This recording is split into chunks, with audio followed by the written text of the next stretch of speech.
അങ്ങനെ ഡൽഹിയിൽ തെരഞ്ഞെടുപ്പ് പോരാട്ട ചൂടിന് അന്ത്യമായിരിക്കുകയാണ്. ക്ലൈമാക്സിൽ പ്രതീക്ഷിച്ച പോലെ BJP ചിരിച്ചു. AAPയും കോൺഗ്രസും ഇവിടെ തകർന്ന് അടിഞ്ഞു. കോൺഗ്രസിന്റെ തകർച്ച ഏവരും പ്രതീക്ഷിച്ചതാണ്. എന്നാൽ ഭരണകസേരയിൽ നിന്ന് നാണം കെട്ട് ആം ആദ്മിക്ക് ഇറങ്ങിപ്പോകേണ്ടി വന്നു. അരവിന്ദ് കെജ്രിവാൾ അടക്കമുള്ള നേതാക്കന്മാർ ഡൽഹിയിൽ BJPക്ക് മുന്നിൽ വീണു. എന്തായാലും ശ്രദ്ധേയമായ രാഷ്ട്രീയ മാറ്റത്തിനാണ് രാജ്യതലസ്ഥാനം സാക്ഷ്യം വഹിക്കുന്നത്. വർഷങ്ങളായി ആം ആദ്മി പാർട്ടി ആധിപത്യം പുലർത്തിയിരുന്ന പ്രദേശത്ത് ശ്രദ്ധേയമായ ചുവടുവയ്പ്പാണ് മോദി നടത്തുന്നത്.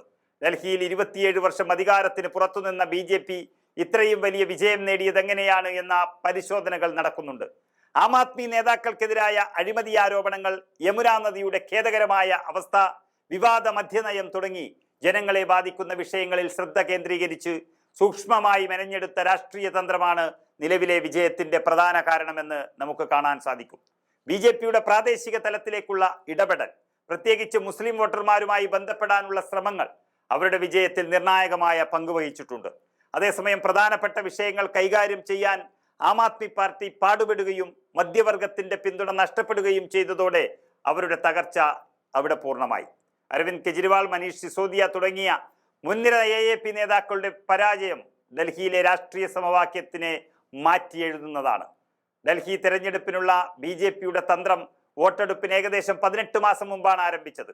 വർഷങ്ങളായി ഡൽഹിയിൽ സദ്ര കേന്ദ്രത്തിൽ നിന്ന് വിട്ടുനിന്ന ശേഷം വോട്ടർമാർക്ക് പ്രാധാന്യമുള്ള പ്രധാന വിഷയങ്ങൾ അഭിസംബോധന ചെയ്യേണ്ടതുണ്ട് എന്ന് BJP മനസ്സിലാക്കി.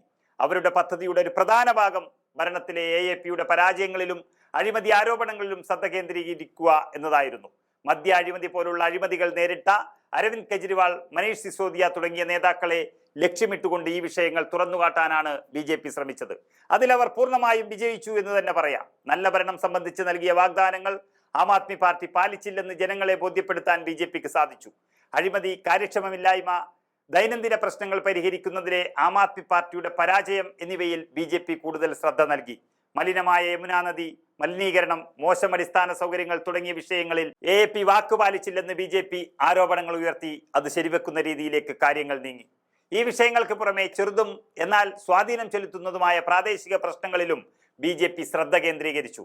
ഉദാഹരണത്തിന് ജലക്ഷാമം, ഗതാഗതക്കുരുക്ക്, വൈദ്യുതി വിതരണം തടസ്സപ്പെടുന്നത് തുടങ്ങിയ പരാതികൾ BJPയുടെ പ്രചരണങ്ങളിൽ പലപ്പോഴും ഉയർത്തിക്കാണപ്പെട്ടു.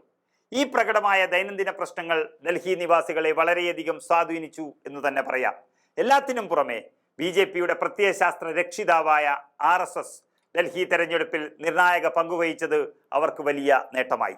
ഹരിയാന, മഹാരാഷ്ട്ര തുടങ്ങിയ മറ്റു സംസ്ഥാനങ്ങളിൽ എന്ന പോലെ പ്രാദേശിക സമൂഹങ്ങളെ ഒത്തുചേർത്ത് കൊണ്ടുപോകാനും അവരുമായി കൃത്യമായ ബന്ധം നിലനിർത്താനുമുള്ള RSSന്റെ ഒരു കഴിവ് അത് BJPയുടെ വിജയത്തിനെ ഏറെ സഹായിച്ച ഘടകമാണെന്ന് പറയേണ്ടി വരും.